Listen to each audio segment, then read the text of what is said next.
ओम शांति। कई भाई बहनों की ये शिकायत होती है कि हमारा योग ठीक नहीं लगता। अमृत वेले के योग में हमें अनुभव नहीं होता है। अमृत वेले का योग हमारे सारे दिन की दिनचर्या पर डिपेंड करता है। हमारे सारे दिन की दिनचर्या क्या रही, कैसे हमने पूरा दिन बिताया और रात्रि सोने से पहले हमने क्या किया, उस आधार पर हमारा अमृत वेला होता है। हम सारा दिन बुद्धि योग का स्विच ऑफ रखते हैं, पूरे दिन योग नहीं करते हैं और फिर सोचते हैं कि अमृत वेले योग नहीं लगा। जैसे हम किसी मशीन को लेकर के खड़ा कर दें, उसको चलाए नहीं तो 2-4 दिन बाद चलाएंगे तो मुश्किल तो आएगी ना।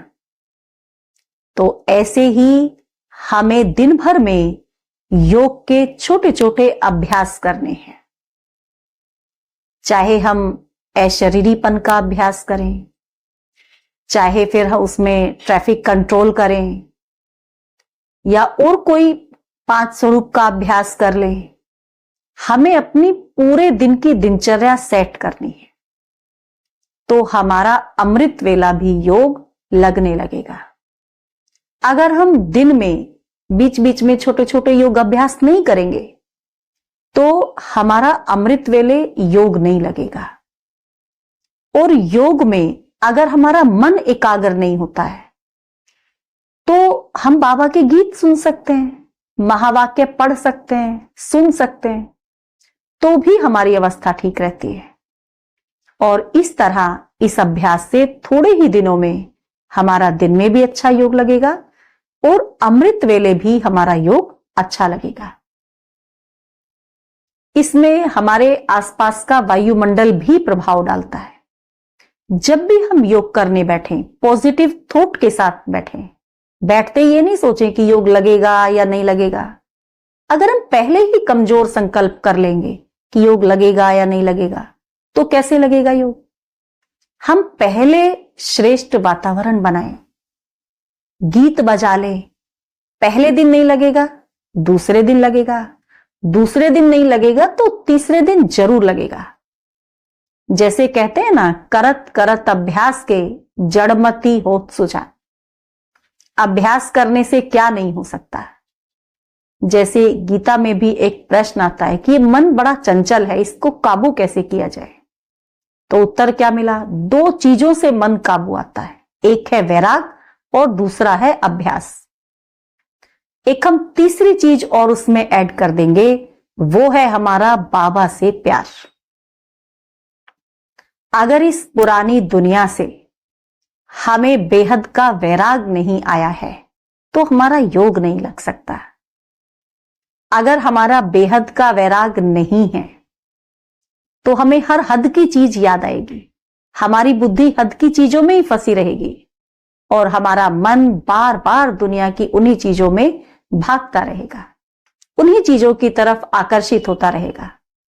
हम चाहते हैं हम योग लगाएं और हमारा मन वहां टिकता नहीं, दुनिया की तरफ भागता रहता है। क्यों? हम चाहते नहीं है कि हमारा मन उधर जाए, फिर भी हमारा मन उधर जाता रहता है क्योंकि हमने अभी तक बेहद के वैराग को अपनाया नहीं है। तो इसके लिए हमें क्या करना है, इस पुरानी दुनिया की जो भी चीजें हैं उन्हें देखते हुए भी हमें नहीं देखना है और क्या सोचना है, जैसे कि ये पुरानी दुनिया विनाश हुई पड़ी है। और हम ऐसा सोचते भी हैं, फिर भी हमारा मन उधर भागता है। वैराग के ऊपर ही कहानी है राजा भर्तृ की। एक राजा होता है, राजा भर्तृ, उसको वैराग आ जाता है, तपस्या करने की इच्छा हुई, अपना राज्य भाग्य सब छोड़कर जंगल जा रहा था। चांदनी रात थी, चलते चलते रास्ते में उसको एक चमकती हुई चीज दिखाई दी। उसको उस वस्तु को उठाने का मन हुआ। उसने समझा कि ये कोई अशर्फी पड़ी है।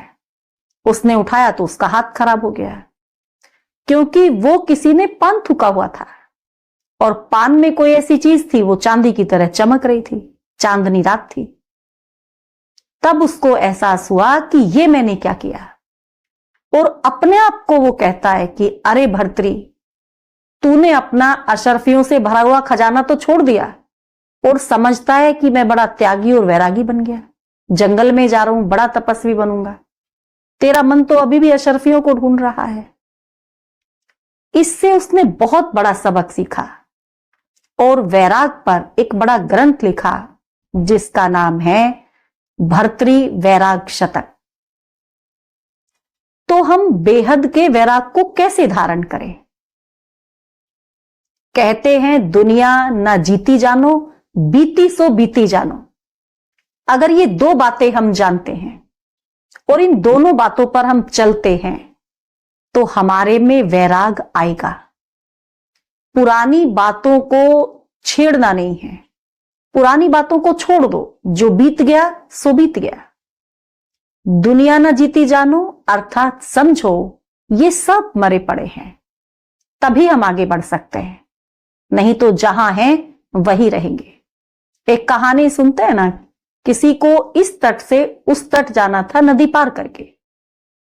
वे रात में नाव में बैठे चप्पू चलाने लगे। चप्पू चलाते समय पानी से आवाज भी आ रही थी तो उन्होंने समझा नाव चल रही है। सुबह हुई तो देखा जहां थे वहीं थे। उनको बड़ा आश्चर्य हुआ कि हम तो रात भर चप्पू चला रहे थे लेकिन उस तट पर तो पहुंचे ही नहीं जहां हमें जाना था। तो देखा कि उस नाव को उन्होंने जिस रस्से से बांधा हुआ था वो रस्सा तो खोला ही नहीं, रस्सा बंधा हुआ था। चप्पू चलाते रहे और रात में लगा कि नाव चल रही है। उसी तरह हम भी योग करते रहते हैं। मैं आत्मा हूं, ज्योति स्वरूप हूं, शांत स्वरूप हूं, प्रेम स्वरूप हूं, ये चप्पू चलाते रहते हैं। हम आत्मा हैं लेकिन हमें इस पुरानी दुनिया से बेहद का वैराग तो नहीं है। लगन तो कहीं और लगा कर रखी है, रस्सी को तो खोला नहीं। इसीलिए हमारी जीवन की नैया वही की वही है। हम कोई काम करते जा रहे हैं, करते जा रहे हैं, उसकी कोई विधि नहीं है, कोई युक्ति नहीं है, बस ऐसे ही करते जा रहे हैं, तो वो तो व्यर्थ जाएगा ना। जब हम कोई भी कार्य विधि पूर्वक करते हैं तो उस कार्य से सिद्धि मिलती है, नहीं तो वो व्यर्थ कार्य हो जाता है। हम उस तट पर जाना चाहते हैं, माना नई दुनिया में जाना चाहते हैं, लेकिन इस तट को भी नहीं छोड़ रहे हैं, माना पुरानी दुनिया को छोड़ नहीं रहे हैं। तो पहले इस पुरानी दुनिया को तो छोड़ें, इस तट को तो छोड़ें, इस दुनिया से बेहद का वैराग तो करें, फिर नाव में बैठे और चप्पू चलाएं तो उस पार चले जाएंगे। मन से, दिल से बेहद का वैराग चाहिए। अगर मन पुरानी दुनिया में अटका हुआ है, पुरानी दुनिया के संबंधों में अटका रहेगा तो कैसे पार होंगे। और दूसरा चाहिए अभ्यास। अभ्यास नहीं छोड़ना। एक दिन योग नहीं लगा, दूसरे दिन फिर प्रयत्न करना है, दूसरे दिन नहीं लगा, तीसरे दिन फिर प्रयत्न करना है, थककर छोड़ना नहीं है। योग लगेगा, योग जरूर लगेगा, क्यों नहीं लगेगा। हम अभ्यास करते रहें, करते रहें, एक दिन सफलता जरूर पाएंगे। और तीसरी बात क्या कही थी? बाबा से प्यार, बाबा से अटूट प्यार, बाबा से हमारा अटूट लव होना चाहिए। उनके साथ हमारे सर्व संबंध रहने चाहिए। जैसे गाते भी हैं, त्वमेव माताश्च पिता त्वमेव, त्वमेव बंधुश्च सखा त्वमेव।